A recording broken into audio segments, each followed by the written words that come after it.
Olá pessoal, eu estou aqui para conversar com vocês sobre as indicações que o presidente da República fez, as escolhas que ele fez para a PGR e para o Supremo Tribunal Federal.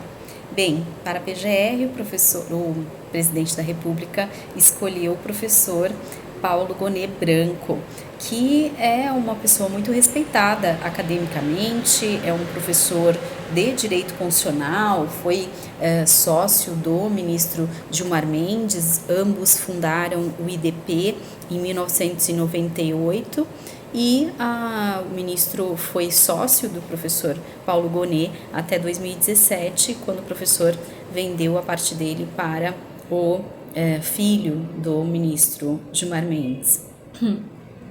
Bem, nós sabemos que o ministro Gilmar não tem nenhuma simpatia pelo presidente da República. Então, há de se entender aí, não se sabe muito bem qual foi a costura política para que essa escolha fosse feita, para que essa decisão fosse tomada. Nós sabemos também que o professor Paulo Gonet ele tem uma postura mais conservadora, ou seja, ele não é alinhado ideologicamente com o presidente da República, e tudo isso gera, principalmente na base, né, da esquerda, uma certa desconfiança, um certo temor, porque o PGR é uma pessoa de extrema importância, uma peça-chave na estrutura do Estado, principalmente por ser a pessoa que pode startar, que pode iniciar um processo contra o presidente da República.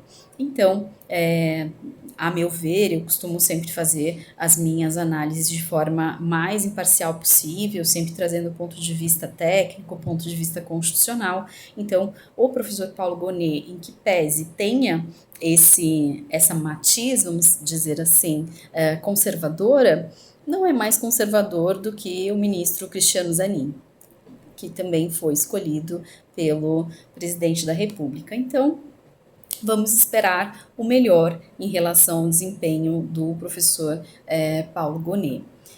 Em relação ao Supremo Tribunal Federal é que vem a nossa grande e imensa decepção em relação ao presidente Lula.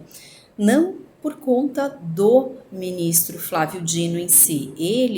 A pessoa dele, ele como profissional, ele como ministro, exerceu um excelente papel, é uma pessoa que tem uma trajetória muito respeitada, que vem da magistratura, tem uma carreira de peso, tem uma carreira que o habilita a ser cogitado realmente para essa vaga. Então, em absoluto, as críticas que são direcionadas a essa escolha têm qualquer correlação com a pessoa do ministro Flávio Dino, ao menos as minhas observações. Eu deixo aqui muito claro o meu descontentamento em relação a essa escolha, repisando, né? Não em relação à pessoa do ministro Flávio Dino, mas porque esta vaga da ministra Rosa Weber é uma vaga muito cara às mulheres, porque essa vaga foi herdada da primeira mulher que ocupou a corte, da ministra Ellen Grace. Nós tivemos em 139 anos de história do Supremo Tribunal Federal apenas 3 mulheres, e obviamente todas elas brancas. Então, o presidente Lula perdeu a grande oportunidade, a oportunidade histórica de marcar, né, o seu nome para sempre na história do nosso país como o primeiro presidente que nomeou uma mulher negra para o Supremo Tribunal Federal.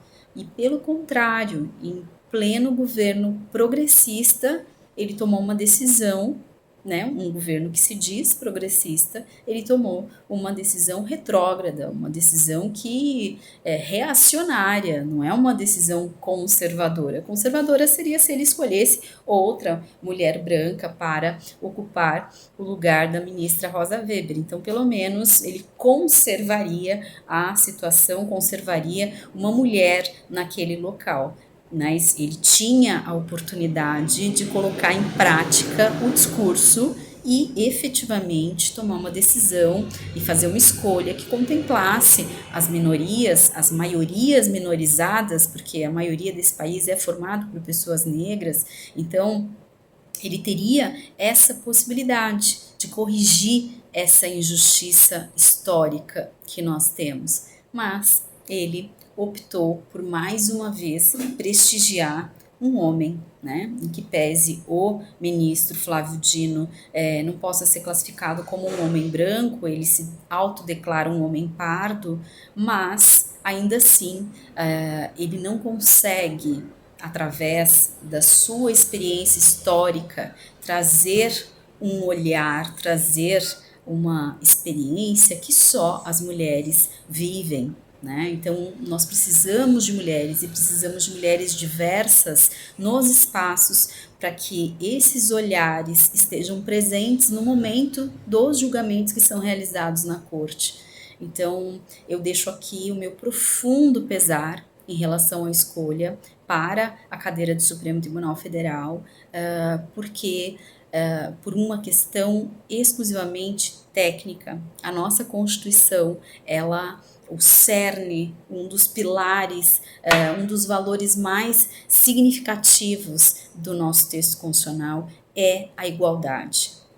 E nós só vamos conseguir alcançar a igualdade quando pessoas diversas estiverem ocupando esses lugares. Então, é absolutamente lamentável que nós tenhamos um retrocesso nesse nível, um retrocesso tão significativo, nós diminuirmos o número de mulheres que já era ínfimo na corte e tornarmos a corte, a mais alta corte do nosso país, um espaço formado por 10 homens e uma mulher. É muito triste isso e é digno de nota e de profundo lamento de uma escolha que não condiz nem com o discurso, nem com a história do presidente Lula. Então, deixo aqui esse comentário em relação às escolhas, esperando, claro, que tudo transcorra da melhor forma, que o ministro Flávio Dino, se aprovado na sabatina do Senado, que cumpra o seu papel, que desempenhe o seu papel nos limites estabelecidos no texto constitucional. Então, deixo aqui essas reflexões a todos e a todas.